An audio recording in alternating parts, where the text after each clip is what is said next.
SaaS Insiders, I welcome you to this episode of our show. Today I'm talking to Justin Morgan. He's the CEO and founder of Rentado, and today we had a really special talk. Justin today is talking about how he and his co-founder hired a team, raised the capital, and grew their SaaS. Of course, there were a lot of challenges along the way, a lot of lessons learned. Just check out this short, brief excerpt from the episode. But putting that aside, one of the issues that we found was, and I'm sure a lot of developers and a lot of people in SaaS in general can talk about it, is that when you hand the keys, the development keys from one development team to another development team, that's when stuff gets really messy. Yep, Justin knows exactly how it is when you change gears and when you switch development teams. Let's listen to the full episode to get the most value out of this conversation. This episode is sponsored by the SaaS Insiders Studio. We help SaaS founders build their minimum viable products, MVPs, launch quickly, find a product market fit, and grow from there. SaaS Insiders Studio works with non-technical founders that are on the pre-seed or seed stage to help them execute on their product vision. To learn more, go to my LinkedIn profile that you can find in the description to this episode and shoot me a direct message there. Alright, let's jump straight into today's episode. SaaS Insiders, I welcome you to this episode of our show. Today with me, I have Justin Morgan with his incredible story that ties not only to SaaS, but how he went into it and what's the real meaning of the company that he's building. I won't steal too much from it. I'll let him do the intro. With that said, Justin, I'll welcome you to the show.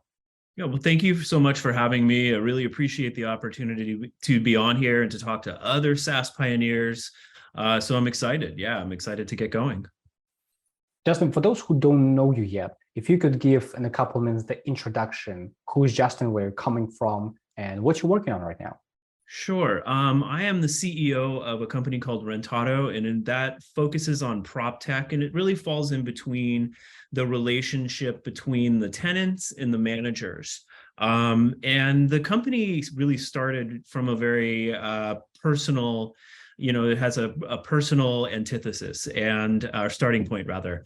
And, my partner and we're best friends from college. I introduced him to his wife, and we really wanted to create a company that has deep meaning. And he's a doctor. And so outside of that, he's worked on some other companies.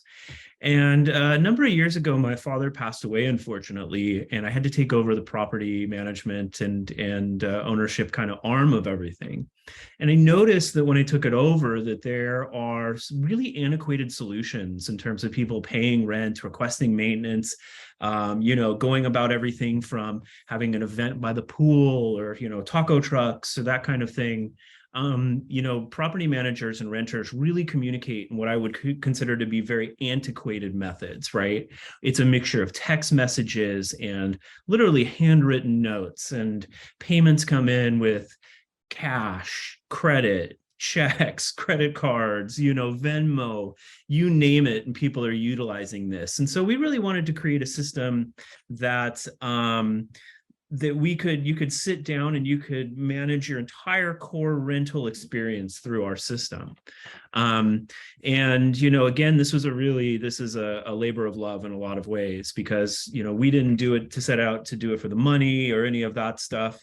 We did it because we saw a problem and we felt that our solution was a very unique solution for the marketplace and something really needed. And even the colors, we have a bright pink R. And the colors are even indicative of how we feel about our place in the market as a whole. If you look across the spectrum, Zillow, Redfin, you name it, in terms of our competitors like Blueground or Appfolio, and it's a ton of color schemes that are they're beige and they're gray and they're dark blue. And we wanted our color schemes to be a lot more modern, because our system wasn't just built for the managers. It was built for the tenants to have a really great rental experience. Part of our origin story was when my wife and I were moving all over California before we had our son. We rented in a lot of different places. We lived in San Francisco, we lived in Los Angeles, and we lived in a lot of types of varieties of homes, primarily condos and apartments. And I found that our experience really differed based on who was managing it, who owned the unit. And, over the course of about 10, 12 years, even at that time, and this was a number of years ago for me, I own my home now, I really thought that there was a better way we could manage this communication flow and this working relationship in between the tenants and the landlords. And again, so all of these experiences really led me to want to create a system like Rentado. And, there was a story that I have when my son was born. We were renting actually from a friend, and all of the heaters in our unit went out. And it was winter and he was a newborn. And so we had to, of course, go out to Home Depot and buy all the heaters and, do all that kind of stuff. And, the landlord at the time really wasn't very responsive in terms of fixing the heaters. It's, I'll do it in a week or two. And this is obviously a big deal if you have an infant that you're caring for. And, I thought, gosh, there could be a way better way that we could manage this relationship. We could just take photos, and yes, you can do all of these things on your phone, but it's really a disconnected process. So we wanted to create a system that set out for ease of use, number one, and then transparency, not just for transparency for the management team, but transparency for the renter, saying, hey, it's Tuesday, my sink is still leaking, and they have a track record of that. And then, via text, via, other means of communication, it's much more difficult to establish that track record. So, all of these different processes and systems came from my own experiences, either renting or renting to other people and trying to mitigate and manage these relationships. Yeah. Now, one thing I can say is a lot of people can definitely relate to this. It's not like you're the only one renting places in US. Right. So that's kind of universal problem. We don't really need to explain what the problem is, because people who rent it, they know. Mm-hmm. It's constantly like this relationship is love and hate relationship with the landlord or with the tenant in this way, right? Right. But once you have this idea, once you have a co-founder, how do you go about building your SaaS? Because obviously you need resources, people, connections. You need maybe some investors. Like, how did you navigate from the point of we have a pain, we have a problem, we have a solution in our minds, let's build it? Like, how did you navigate with your co-founder from there? That's a great question. I think to answer it simply, I think both co-founders have to have a central core idea and vision, and they have to be on the same page, number one.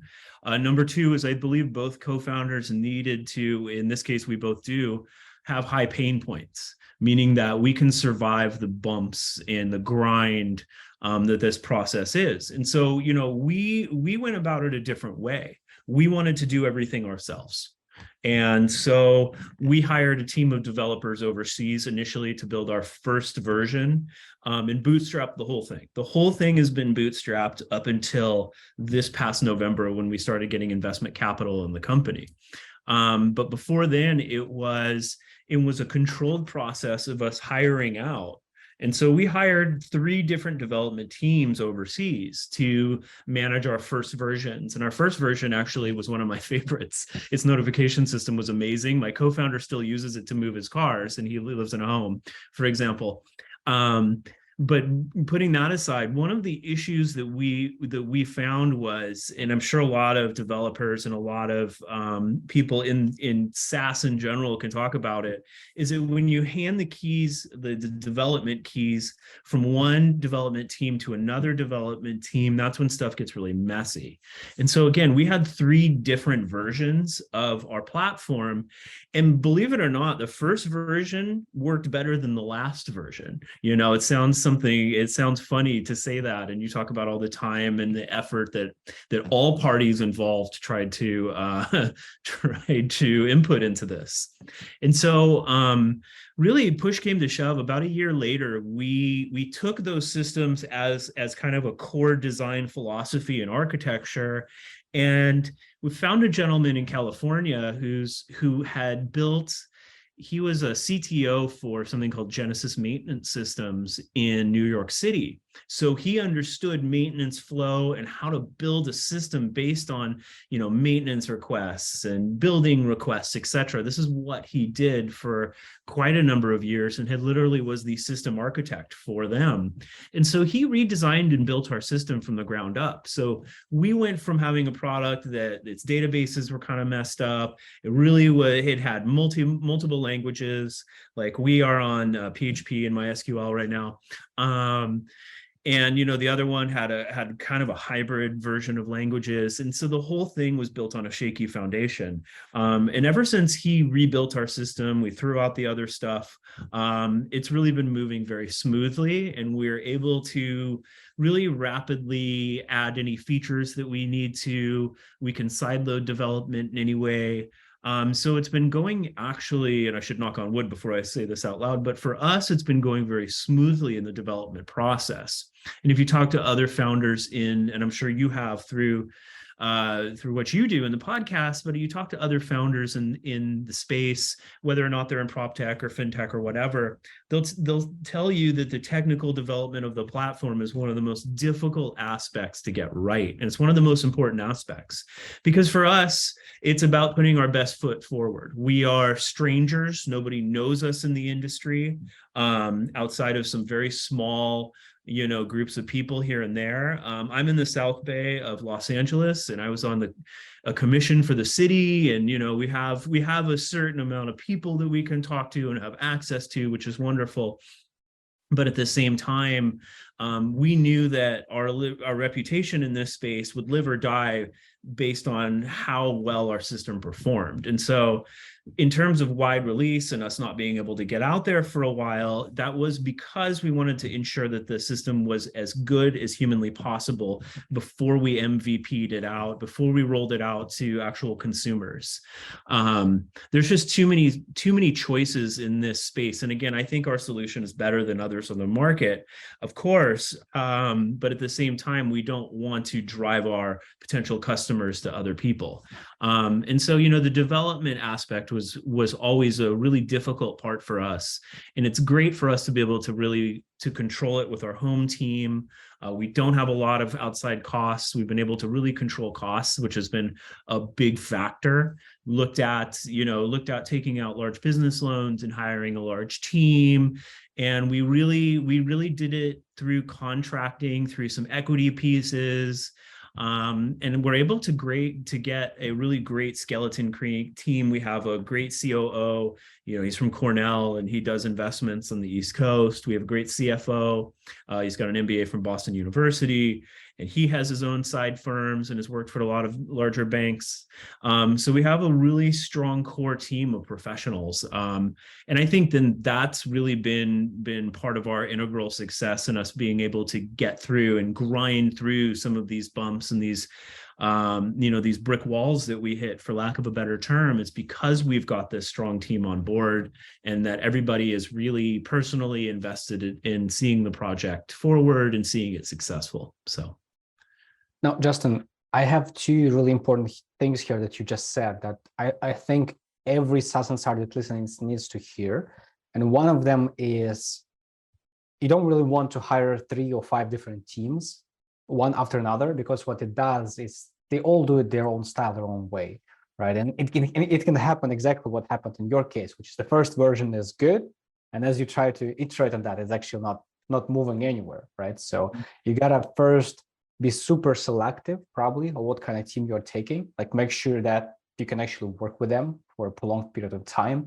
And second is, just like you said, especially for non-tech founders, the ones who come from marketing background, sales background, maybe real estate background, the ones who don't know how to develop things themselves, right? Having someone like a CTO someone or a fractional CTO who you can trust for making those technical decisions can make or break a deal, because depending on whether you do it from the first attempt, basically means how much time, energy, and resources you'll be spending on this. Yeah, no, that's exactly right. In terms of our I call him a consulting CTO because he's not a full-time employee of the company, but he has equity in our project, not a substantial amount, but enough to where it can make a major difference. Right, as upon we move to exit and M&A kind of activities, it can make a major difference for his life and all of that stuff. So it further motivated him to ensure that the system not only is good, but is good moving forward. Right, he's got a real stake involved in that, and we're a small company, so we're able to, because we bootstrapped it, we didn't have any outside investors or anything. We're able to really kind of play with some of this a little bit more than maybe other people. But the way I've always thought about technical development is kind of the way that music is created. So if you hand off one composition to another composer, they're going to throw out like half the stuff the other person did, and it's going to be this continual retooling. So when we really sat down and thought about, hey, how are we going to, and we had a decision point, by the way. Upon spending more money and more time, and the third version was honestly not as good as the first version, it was a decision point. This is an inflection point. Like, do we shut this down and walk away and go about our other, we have other things in our lives that we're doing too? Or do we double down and find somebody? We know we have a great idea. We know the concept is great. It has proven, there's a value proposition that is proven time and time again. So we wanted to hire somebody that really was integrated with the project and really wanted to see it forward. And I believe that, and obviously everything's not said and done, but I do believe that we got lucky with the person that we found, because their skill set is so transferable to prop tech. Because I talked to a lot of other CTOs and they had developed in other verticals, but in prop tech, it's really its own thing. And so, the technical side of things, I think, has been the biggest struggle and hurdle in getting forward, because the way I've seen it, I come from a little bit more of a marketing background, at least in my undergrad and all of that, is that, with the sales and ramping up and scaling up with our customers, it's never an easy process. I don't want to say it's an easy process, but I believe that it is, it's a little bit easier for me personally to manage than the actual technical development architecture side. And so again, I'm really happy that we have somebody who is so dedicated to the project and has made a really great, powerful tool that I think people are going to benefit from. Now, one thing you've touched here is really important, because you've said that there was a tough decision to make, right? When after the third version, we didn't get too much further. And this is really relatable to me, because I exclusively helped some SaaS founders as a fractional CTO myself. And they were almost like an exact spot like you are. They tried a couple teams, they get further down the road, invested 2 years, sometimes a bit less. But the last thing I saw is like 2 years of implementation, and they've got nowhere. Right. It's like, and they're at this point where they either change something drastically, find the right person, or they just quit, right? So what went through your mind? How did you approach this decision, right? And what made you believe that the person you decided to work with was a good fit? Like, what kind of signs told you that let's try it one more time? We had used LinkedIn and in some kind of, some per diem basis and a little bit of equity stuff to attract some people that I thought were very talented, actually, some system architects and CTOs that were very talented. Our CTO stood out to us again because I could tell he was passionate about system design. He literally, like, this is what he does for fun in his spare time, is like system design and architecture. But outside of that, his experience was extremely relevant because, again, maintenance is such a large part. When we look at prop tech, we look at maintenance and maintenance requesting. You talk to almost any property manager out there, and they're going to tell you that that's their number one issue. It's not communication, it's not payment flow, that maintenance flow typically, and this is in my experience, and this is in the experience, I believe, of people that I've spoken to almost universally, and it's always maintenance. To give you an example, a real world example, in one of our units, somebody did not communicate that their sink was leaking, and the leak went underneath the unit and caused $35,000 worth of damage, right? So we had to come in and basically redo the kitchen, etc. And I've always looked at our application. If this individual, without using any words or anything, was just able to take a picture of this and put it through the application, it doesn't have to be a direct text message, which, by the way, is hard for a lot of people to communicate. They have bad relationships or are scared of management, landlords, etc. Using this application as like almost a third-party independent person to go out and send this request, it would have saved that individual a lot of problems, and it would have saved our side of things a lot of problems as well. This was a $200 or $300 repair versus something that ended up being $30,000 or $40,000. So going back to our CTO, I wanted somebody that really understood the maintenance flow in general. And again, he had extremely relevant experience. So to kind of summarize what I'm saying is, as I looked at his experience, was number one for me. And then number two was his enthusiasm and his seeming, almost from the get-go, his dedication to the project.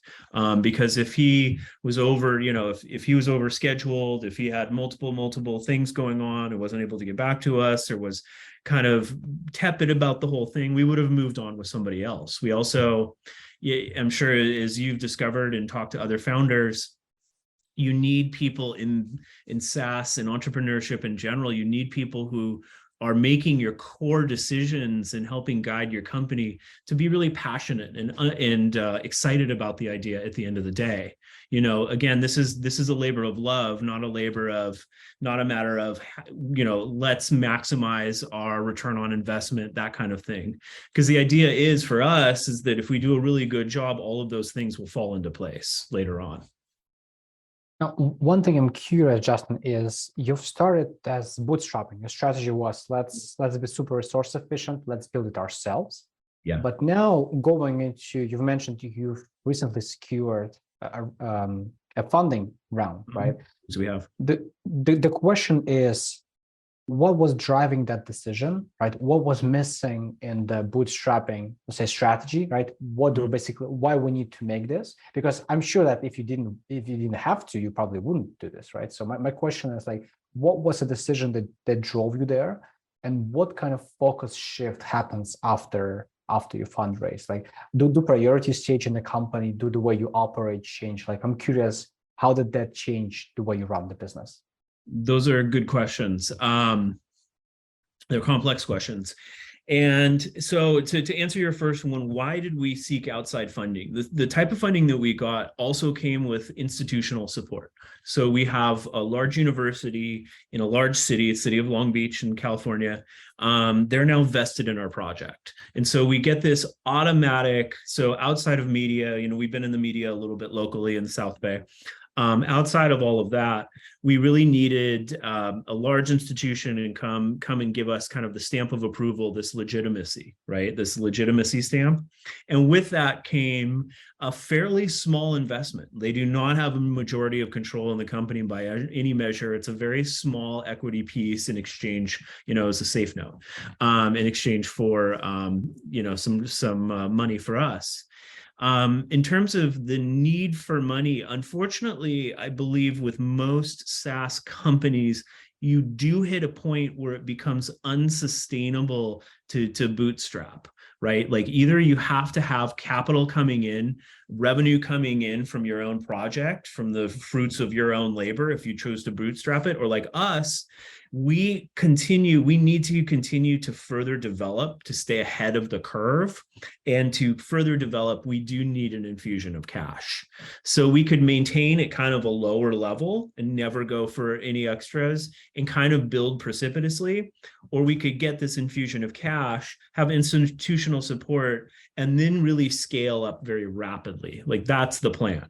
And that's the whole idea behind getting ourselves involved with outside investors and all of that at this point in time. But from the beginning of the company, where you're the most exposed, you're the most You're in the weakest point in time that you're going to be as a company. We wanted to make sure that we were controlling all of the financial aspects, that we didn't have any debt, that we didn't have any massive expenditures going out. We don't have any, like today, the way I'm speaking to you, we have no fiduciary responsibilities still, the way the investment was written, right? And we don't have any legal issues. There's nothing pending, which is wonderful, especially after a couple of years in contract work. And so we've tried to really do it as cleanly as humanly possible before this point in time. So. Now, based on what you said, and a lot of founders speak about it as well, when you bootstrap, you have full control, and the only person you're responsible for is yourself. Meaning, if something goes wrong with the company, it impacts you, but Yes. and maybe your employees. When you have all of those investors, all of those vested people who are invested in terms of time, resources, and energy, you know that this takes 10 times higher, and it's a bigger risk, right? You have people that rely on you, and it's a lot of stress. So my question is, do you relate to this kind of situation where it's like it feels like it's much greater responsibility, much greater risk, a much serious decision? And what motivated you to still make that choice? Because as you said, you could technically stay bootstrap, do it smaller, but you know that there was an opportunity that could be missed if you didn't pull the trigger. Yeah, that's also a great question. For me, it has to do with I'm dealing with three core components of my business, and that's time, effort, and money, right? Is that, and all three of those things, effort and energy, are the same one. And all three of those different, time, for example, self-explanatory, effort and energy is self-explanatory, and money is as well. And when I look at that, if I wanted to continue to bootstrap and to continue to have the company kind of sputter along without any support, my question for me and my co-founder, Mike, was how much time and effort are we going to continue to put in unless it starts to scale up? He and I are both busy people. We've done a lot of things outside of this. This is not our first venture by any measure. And so the institutional support for us, again, adds the legitimacy. And to your point, yes, there is a lack of control. Whenever you bring in outside investors, whenever you bring in large institutions, there's tons of advising, and they give you mentors, and they give you all the things that supposedly help you with your success.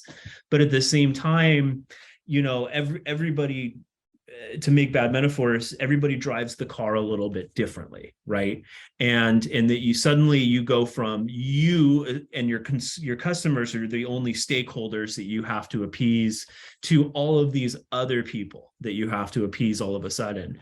But I kind of look at that as, if you were playing pro sports, the pressure increases the higher the level you go. So unfortunately, with every human system that I've seen, and I've been in education and prop tech and government, is that the higher level you want to go, the more pressure is going to be applied from outside groups in general.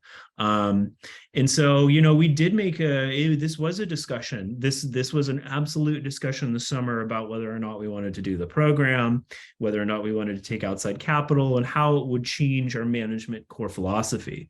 But at the same time, we also know that as two people managing a company of anywhere between 7 and 10 contractors at any point in time, how much longer, again, can we do this without one of us or both of us disengaging from that? And that, to me, would be a waste of time. The second point is, the final point for me, is that both he and I, we tend to be competitors in the sense that we really, really want to succeed in ventures that we decide to do. Like, this wasn't just a whim on a moment, oh, hey, let's go do this. This sounds fun.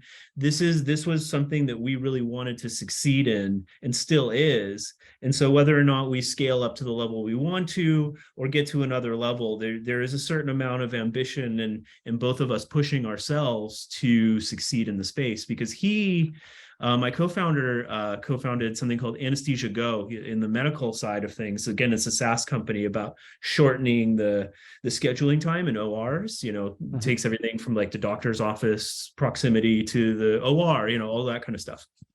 And they did a great job. He did a great job with it, and was able to exit in early 2022. And so, again, we're looking for the win as well. So you have a little bit of that kind of competitiveness in both of us. Got it. So it's more like, if we don't push this button, like we might never see this again, right? It's like we got to take the action while the opportunity is there to grow it. I can't speak for him, but I can only tell you my thought process was exactly that. It was, we can either do this or watch our company kind of do its own thing. And we don't know, maybe a bunch of people could have signed on, during that process. I don't know what's going to happen or what could have happened if we had taken that road. But I did not foresee great things. It really was either we're going to do this and go big or we go home kind of thing at the end of the day. So now that's admirable. How do you think that, what kind of things that gave you as a founder, as a co-founder of the company? Like you said, the management, the way the company is managed and run will be changed, of course, if you introduce outside capital. Yes. What kind of opportunities it gives you as a founder now that you went through that process? How did it change the way you operate, and whether this is something you are liking so far? Yeah, I mean, it's been a relatively short time. In between, we've had outside institutional cash, and I've been using my own. One of the things it did immediately is it takes that pressure off. I have a family and I have expenses outside of this, and so I wanted to make sure that actual living resources were being reallocated to where they should be instead of diverted to the company. And it to me, I look at it as an exciting thing, to be quite honest, because the people that we've met so far through the process seem to be very vested and interested in helping us succeed. The core management philosophy will never be the same between two people ever. You get two people in a room and they're going to talk about management. And if they're both being truthful, it would never be 100% on the same page. And the other thing too is my co-founder and I don't think we're complete experts in managing or running a company or anything. And so, getting outside support, advice, especially as we scale up at this stage, is really important to us. And eventually, you have to try things, new things, and whether or not they work, remains to be seen. But this was one of the things that we knew that we had to really go and do, to be able to get our name brand out there, to be able to scale up, and to be able to really prove to the to the market segment that this was a valuable addition to prop tech. So I love it. What are the plans for you and for your company now that you've passed the funding round? What are the things, what are the goals you're set for yourself for the next 1-2 quarters, maybe a year? And how do those change compared to before the funding? Sure. Before the funding, our goals were to acquire a handful of customers, to make sure that this worked, and then to possibly seek exit at a much, much lower number. And again, that time and energy factor coming into play. Our goals now have radically changed. We are really looking at scaling up. We want to go basically as far as the system, we'll say the universe, for lack of a better term, allows us. And we've met some really interesting stakeholders through the process, and a lot remains to be seen. But again, this really gives us an opportunity to go much larger and much bigger than actually either one of us initially planned on from the get-go. We had always planned on the project being kind of a side project and being smaller. And then I took that over about a year and a half ago full time, and it is not a side project at all anymore. It's definitely full time. But again, the institutional support that we receive, and I have had some friends. There's a friend of mine who started a company called Evo Electric, and they're doing very well in green tech.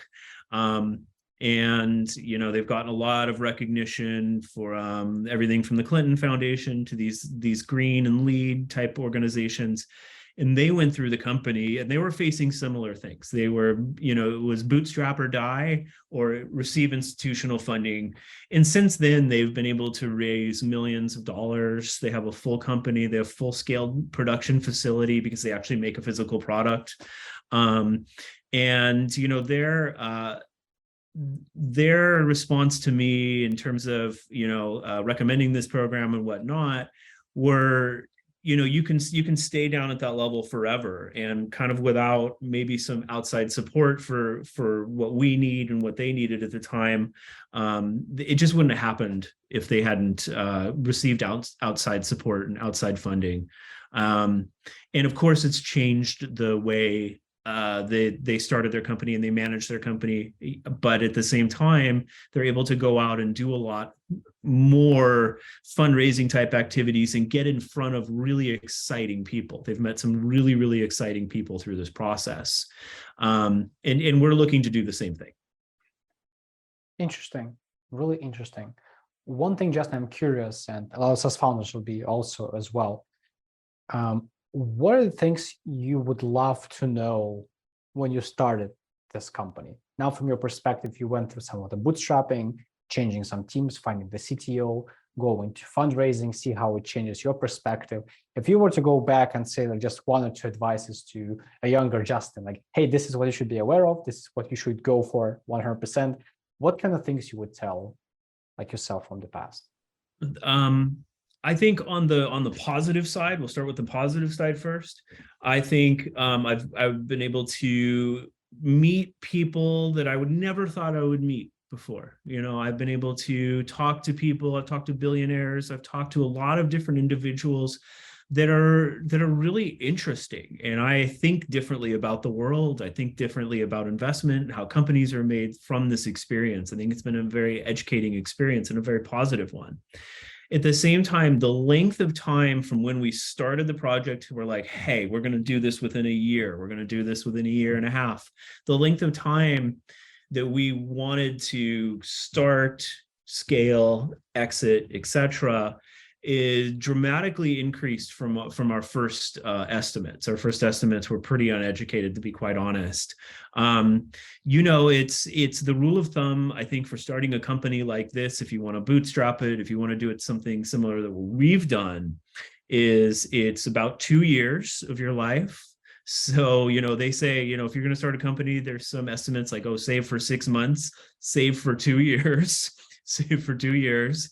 And double the time estimates that you have for almost anything. If somebody says, hey, we can give you a build in a month, in your mind, it should be 2 months.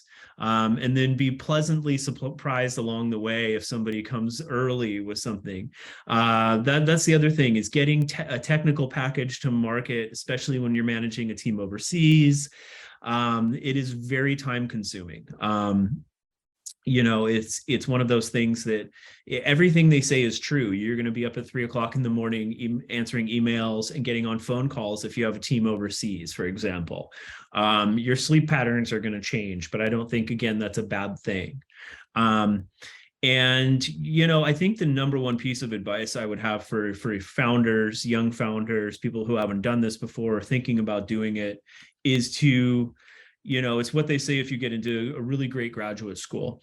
It's to get your affairs in order, right? Is to make sure everything that's up in the air that needs to be taken care of, anything that you can personally manage at this point in time, you should manage it, and then really dial down into what you want to do. I think, 80% of these companies, these types of companies, fail. And so it's a huge, huge barrier. But at the same time, if you can be one of the 20%, I think that's a really huge feather in your cap. So you just have to understand that there is a point that every founder hits where you decide whether or not to go for it and be tenacious, or to fold and to move on. And that decision point is different for everybody, and everybody's needs and where everybody is in their life.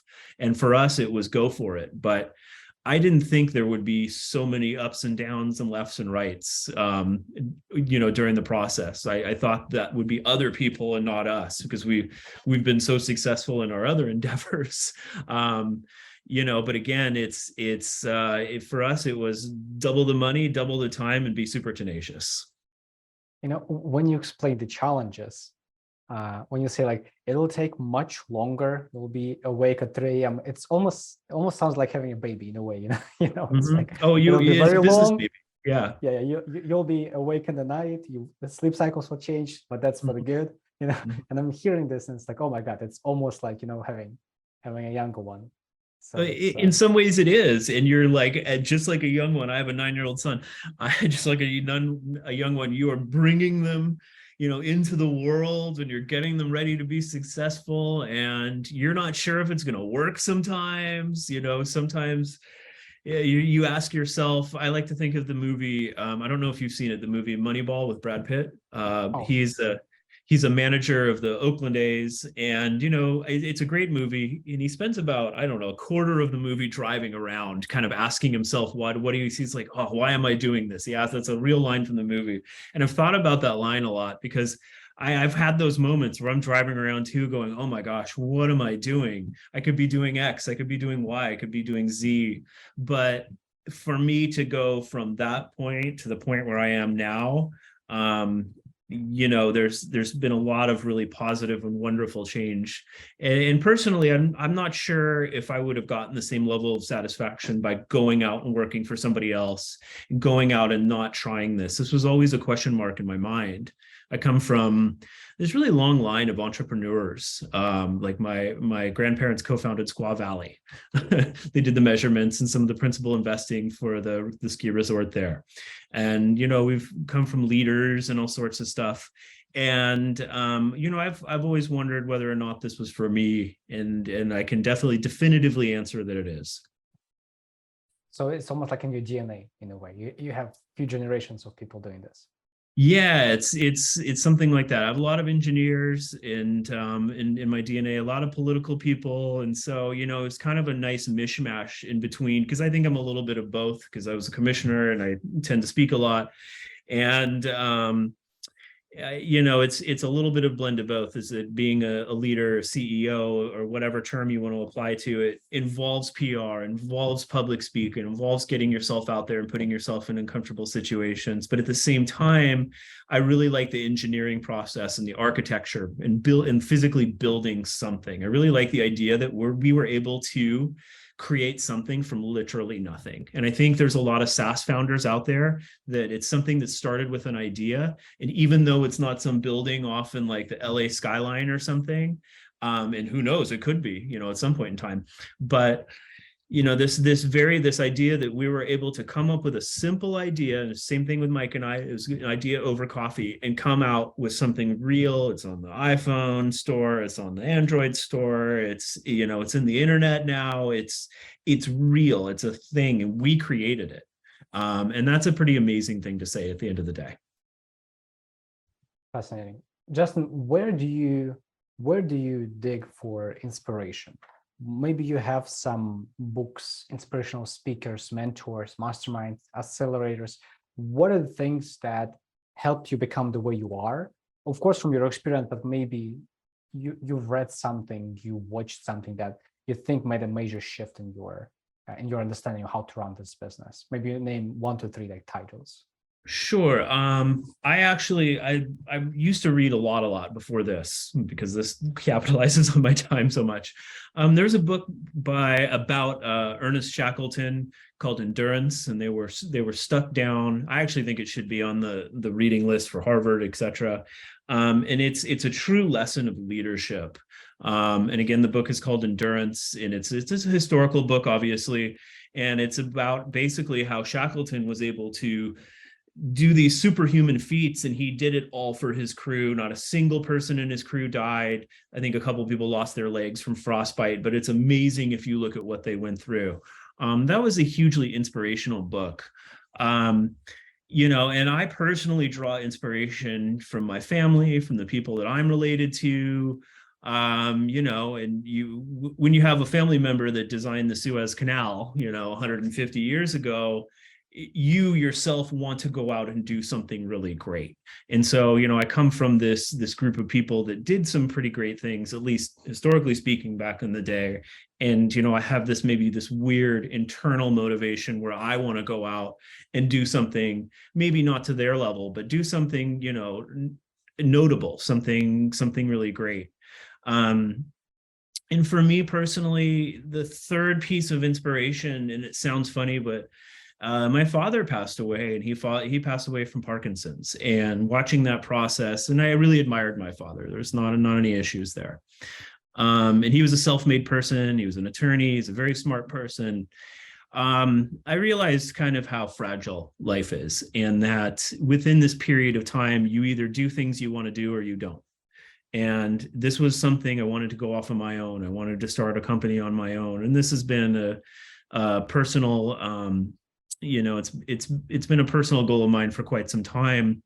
And it was just able to kind of stumble upon this opportunity block and, use all of these different factors for motivation for me starting the company. That was really an important part of my own personal journey, because again, this does come from kind of an emotional part, and not just the dollars and cents things, which I do believe makes sense in this with our company, but it comes from this very, this emotional beginning of having to take over and do all this stuff because my dad was gone. There's a lot of me and what we've done too. So. Thank you for sharing this personal aspect. Oh yeah, of course. Really, really appreciate it. What do you think should be, if I'm a SaaS insider, I'm listening to this, and I can only take one thing, take away from this, like only one take, what's the core message you think of our topic today should be, if it's only one focus of it? What is the advice I should take as a SaaS insider to propel me to get a better chances at getting success at SaaS business? I would say, if we could really simplify it down to really big ambitious terms, I would say be super tenacious, to be open and honest with people in the industry. Don't hide your experience or your lack of experience or anything else. And the last piece of advice that's really served us very well is don't be afraid to take chances. Like, don't be afraid to take chances. Don't be afraid to swing for the fences. And, I like to tell, when I taught a million years ago, I would tell them, Babe Ruth had a horrible batting average, but he would just hit them over the wall when he could. And it's the same thing, is that we really swing for the fences. And if we miss, we miss. It is part of the deal. But when we hit, we really connect with some powerful people, some powerful ideas, some powerful processes. And so I think it's really important to give yourself a fair shot, go out there and try. And, don't be afraid to take major chances. Don't be afraid to reach out to that CEO you've heard of. The worst thing they can do is say no or ignore you, right? At the end of the day, that is the worst thing that can possibly happen. So yeah, that's basically my advice, is to be fearless in this, because I think every founder has to ask themselves how in they are. If you're 100% in, being fearless, I think, is kind of second nature. You're already taking a risk by leaving paid work, or, kind of upending your life to start a company, to do something like this. And you have to ask yourself how much you want it, and how in you want to be, essentially. I think that's really where every SaaS founder should really start, is how much of myself can I put into this, and how tenacious can I be? Wow. Okay. Yeah. We're speaking 100%, right? It's almost like when you're standing on a cliff, when you're watching down, it's still 99% because you're still there. 100% right. Is when your feet like leave the rock and when you're already there. So it's about like, are you ready for 100%? And when you're there, it's not a problem to reach out to that CEO. It's not a problem to make that connection, to wake up at 3 a.m. So it's really about like, you're in or you're out. One, right. Two. Right. Yeah. Fascinating.